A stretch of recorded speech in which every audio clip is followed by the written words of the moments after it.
All right, this is my video submission for the Engineering 10 final project. So I'm gonna go through pretty much each little step of the checklist. I know they're all kind of intertwined, so I'll just show the whole thing working.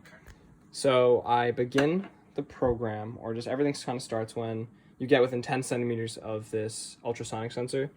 So once I cover it up, it shows on the serial monitor. It gives you the welcome message, and then it gives you the information you need for component 4. So this is the first time I'm running it, so obviously there's not going to be any spy, analyst, directors, or any intruders. So those numbers are all 0. So distance from sensor is 9.74 centimeters. That's also for one of the graphs in component 4. And then it prompts you to enter a code or to scan a card. So now I'm going to come back here, and I'm going to input the first code, which is spy. So 700. As you can see, the servo turned, opened 180.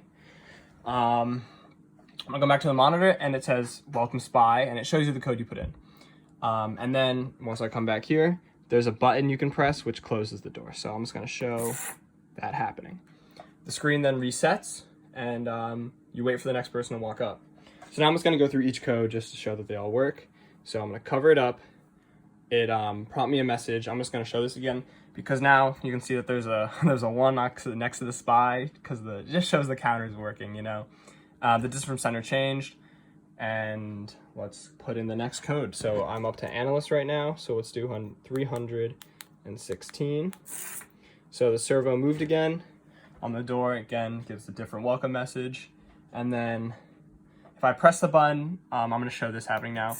It returns the button state, which is the last data point we need for component 4. It shows a 1 if the door is open and needs to be closed, and shows a 0 if it's an intruder. So when you look at the graphs, that's kind of what the data means. So I'm gonna come back here, go through the whole thing again, and then put in director, so 279. So door, opened. And now if you look at the counter, there's another one for analyst. So I'm gonna press the button again, whole thing resets. Okay. Now I'm going to show off, I guess, the 2 different scenarios for the intruder. So I'm going to come back here. I'm going to put in just a 0, just to show that it says try again, so it gives you that a second try. So let's say they did mess up. So if they put in, if they put in the right code, the door still opens, and things work normal again. So now door closes. Button door closes.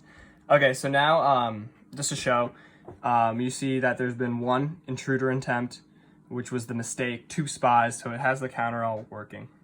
So now I'm gonna do the 2 intruders, or not, it's 1 intruder, but the 2 mistakes. So I'm entering a 0, it's giving me the try again, and hopefully you'll be here, so I'm gonna put my mic closer to the button. So hopefully you can hear that beep, which is the buzzer that goes off for the intruder, which also shows a button state of 0, showing that the door never opened in the first place, which is the data for component 4. Now finally, I'm just going to show off the key card. So again, that's prompted, and I put in a scan a card, which is an option. So here's my student ID, and if I put that up to the sensor here, it opens the door. And it also prompts welcome spy, because I set that my RFID was, I guess, equivalent to a spy input. And then the same thing, just to reset the monitor, is pressing the button, which closes the door. Now I'll show off the bogus attempt. So I'm gonna come back here and then use this.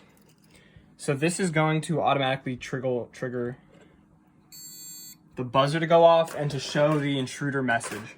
So this is pretty much set to not equal 700, 316, or 279. So it's equal to pretty much everything else, which is an intruder attempt. So that is my final project. Thank you for your time.